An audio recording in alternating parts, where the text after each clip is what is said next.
All right, so Jay, so now that we have gotten into Lincoln Riley's move to USC, why he did it, what that means for him, now we are left to discuss all who remain.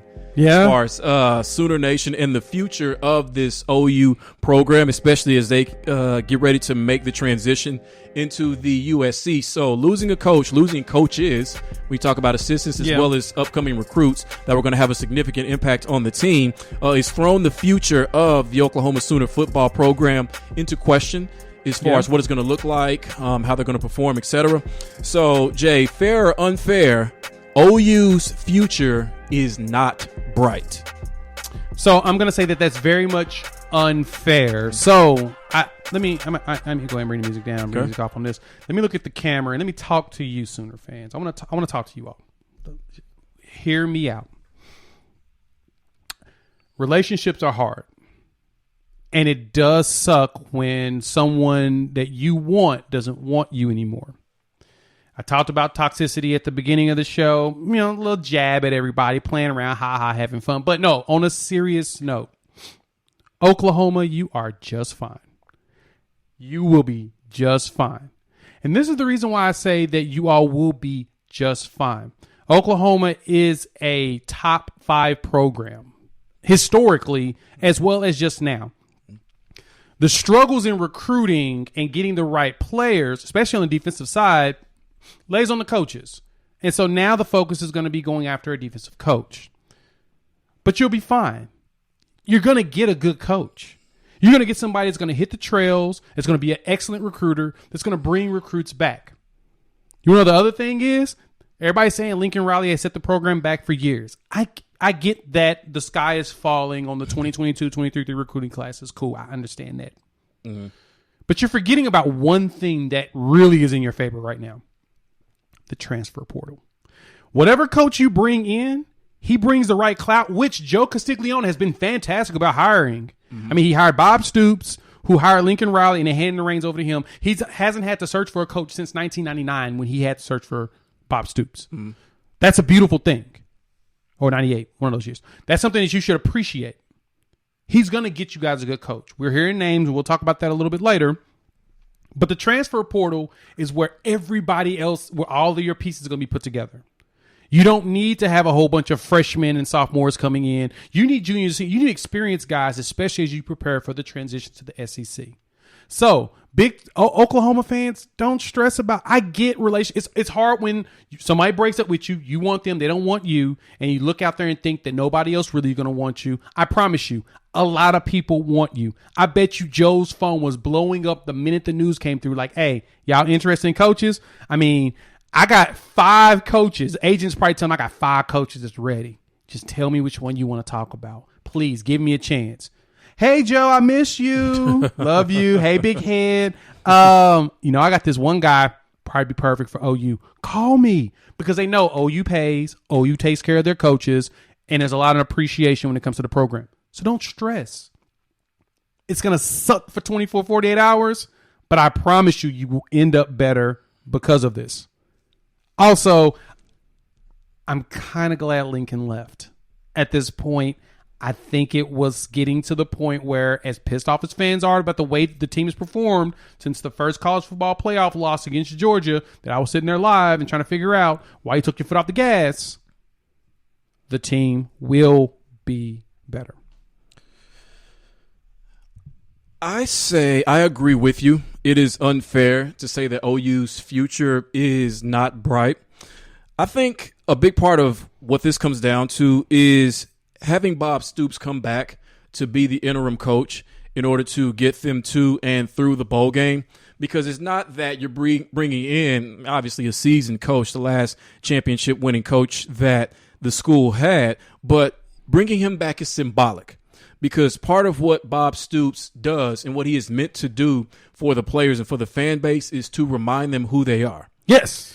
In the press conference that he had today with Joe Harris, the president, and Joe Castiglione, the AD, part of what Bob Stoops said, and I never thought about it this way, is that you'll appreciate the metaphor as well, that it's like in Thor Ragnarok, how his dad was telling him that Asgard is not a place, it's a people.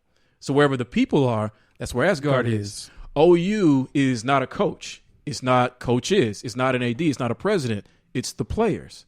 They are the program. They are the reason why OU has become what they've become. So bringing Bob Stoops back is meant to remind everybody who you really are. You are not no longer who you are just because Lincoln Riley left to go to USC. This is still OU. This is still a raucous fan base. This is still a top 5, top 7 brand, and that is going to remain. Yes, it's going to be bumpy. All transitions like this are, and they're going to be every single time. But eventually, as always happens with OU, which is why they have multiple national championships, you're going to come out on the other side of it just fine and better than what you thought you would be. You're unscathed, so you'll be fine. And part of coming into an OU program like this, a culture like this, is that it is a culture of winning. It's a culture of tradition. It's a culture with a positive legacy. It's like the difference between walking into, I don't know, let's say the Steelers or the Patriots, who have that culture of winning, of being buttoned up, of being professional, of being classy, of winning championships. It's the same with OU.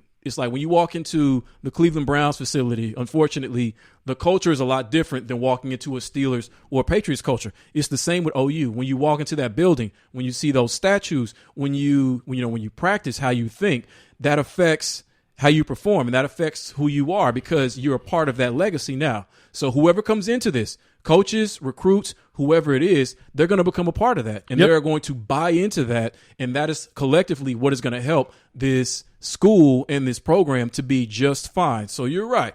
It's going to be just fine. It's going to be okay. Perhaps this was even for the best. If you saw what we saw in OU's performance this season. So in that sense, maybe this is the right time, because wouldn't it be worse if they were like in the college football playoff or just doing great and then he leaves, as opposed to, well, we kind of weren't who we needed to be anyway. So maybe, even though it's earlier than we thought, maybe it is time for a new voice at OU. I think it's more so the unknown. And I get that. That's the thing. Is like I said, you break up, you a guy, a girl, you break up, relationship's over. Now you're in that unknown space of, okay, what's the relationship going to look, my future going to look like? Am I ever going to find a spouse? Am I going to be able to have kids? Everybody has that stress that kicks in when it comes to, being single. And if you have the desires to do the things like marriage and all that stuff, I get that part. That's the unknown when it comes to losing Lincoln Riley. And now we have no clue who the coach is. When the coach gets hired, you're going to forget about all of this stuff. I promise you. It's no different than when Bob Stoops stepped down in 2017. People weren't very happy about that. They're kind of like, wait a minute, whoa. This is out of nowhere. But then he immediately handed the reins to Lincoln Riley. We just don't get that this time. We don't get the reins handed off immediately. We have to wait and see who those reins are going to be handed to. So OU will be fine. They're probably going to get a great coach, which we're going to talk about now, and do it. But Jimmy, out of curiosity, though, you know what? We'll get onto that a little bit later. Yeah. Let's talk about this though. Coaches, who do you think will be a good option? I've been hearing one name that's been flying, of course, the most over the last, and this is Monday night we're recording. He might get announced Tuesday morning. Oh hell, while we're recording, we might get a notification that he's been a verbal agreement. Yeah. But the big name out there is Brent Venables, former defensive coordinator for OU from 04 to 11. A lot of people attacked me on social media about saying that he'd be a good hire because of the defenses back in those days. We forgot that those defense also consisted of Mike Stoops as a co-defensive coordinator. They did go to, 2 national championships? Yes, at least. And played in 2 with Brent at DC before, I think one before Mike Stoops came back and then one when Mike Stoops came back. And then that's kind of when he decided to go ahead and take the job with Dabo Swinney. But guess what? He played in 2 more national championships, and his defense actually did well against the Big Ten. Ohio State did good against Alabama. They were considered the Bama killers. They were the ones out there beating on them big, great Bama schools. That's true. So I like him as an option. Who do you think would be a good option for Oklahoma? I mean, to me, it's not so much a particular coach. It's a particular mindset. If you're going into the SEC, you got to be aggressive. You have to be a coach that shows no fear.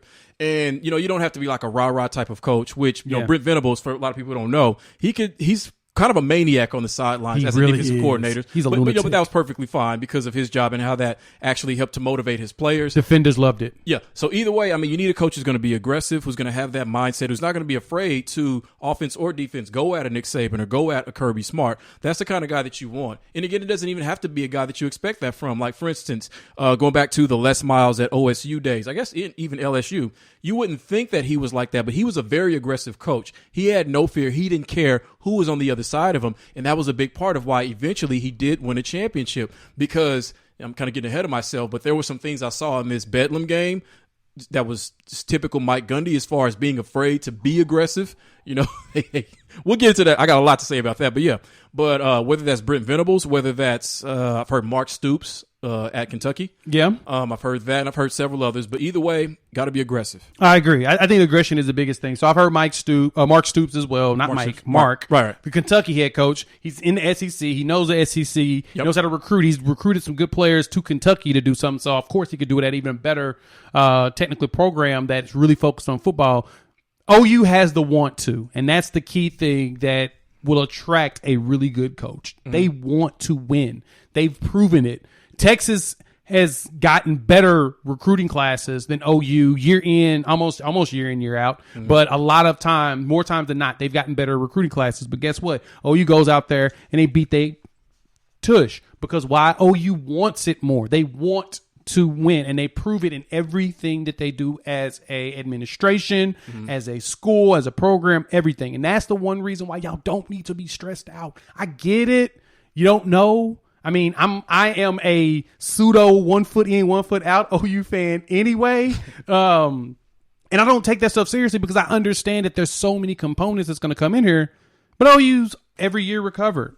They're not going to go to the era of the 90s where they started hiring random guys. No. They're going to be meticulous about this one. And with Bob being there to help, hell, Bob can take over for a little bit and help bring somebody in if they really want to make sure they always stay successful. Recruiting is going to be key. So I like Brent as a recruiter. Me and my cousin was talking about Jeff Leby.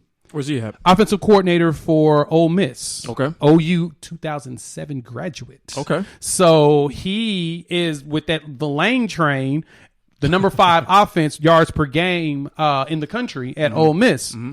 We know Lane Kiffin's probably not going to stick around there because the LSU job's open. Why would you not go to LSU where you could probably win a national championship? That's the reason why LSU is a really good job. Oh, boy. Vastly underrated. Why? Here you go. The last 3 coaches that they hired have won national championships. And guess what? Only one of them we consider is actually a good coach, and that's Nick Saban. We don't consider Les Miles a good coach. We don't? Hell I've no. never not considered him how was he a bad coach? I didn't say he was a bad coach. I just don't think I was he's going to that say he's good. a bad coach. I don't think he's a great coach. He's not elite. No, he's not a great coach. He's not elite. I'll give you that. He's Neither good. is Ed Orgeron. He's good. He's not elite either. Yeah. Nick Saban's elite. Okay. Yeah. That's it. Well, he's more than elite. He's it. He's the top of the pyramid. He's the GOAT. Exactly. Yeah. So if you got a school that can do that, that's where the Lincoln Riley problem comes in, is that if your fan base is going to be toxic, like, you know, Bama's fan base, Georgia's fan base, all the other fan bases, you got to at least find a way to be able to win some chips. All you need is a guy that can go out there, get them recruits. And I think them, and then maybe Dan Lanning, the defensive coordinator for Georgia. Okay. He's up for the Broyles Award. And there's one more name that I'm going to throw out there. And I'm curious to what you think. God. And I'm going to piss some people off. Jim Knowles. No, who? Jim Knowles, defensive coordinator for Oklahoma State. He is a leader for the Broyles Award for the best coordinator in college football this year. I mean, we're seeing strange things right now, so that will be even stranger. But you see what he did with that OSU defense. They are like the 3rd best defense in the country right now by efficiency. They are up there with the Georgias and the Wisconsins of the world. They're a really good defense. yes, What do you need to go win in the SEC? A good defense. I mean, I'm thinking Dan Lanning if you don't go after Brent Venables, but I mean, why not Jim Knowles? Is it too far fetched? that is. Tell me, is that far fetched? That is so far fetched. It's off the cliff. You have fallen off the cliff with that one, but I love it. Okay. Yeah. I guess I'll just be off the cliff then. You know, you would sound like the greatest genius in sports radio broadcasting if that ever happened. Because then you just post this clip, Instagram, Twitter, whatever it is, you'll look completely like a genius. Yeah, then I look like an idiot if it didn't even be considered. Which I don't know. I don't know, but it's about Jim. So it makes it a long shot, so it's okay. No one expects it to, but if it happens, if that ever happened, my God, like you could make a career off of that.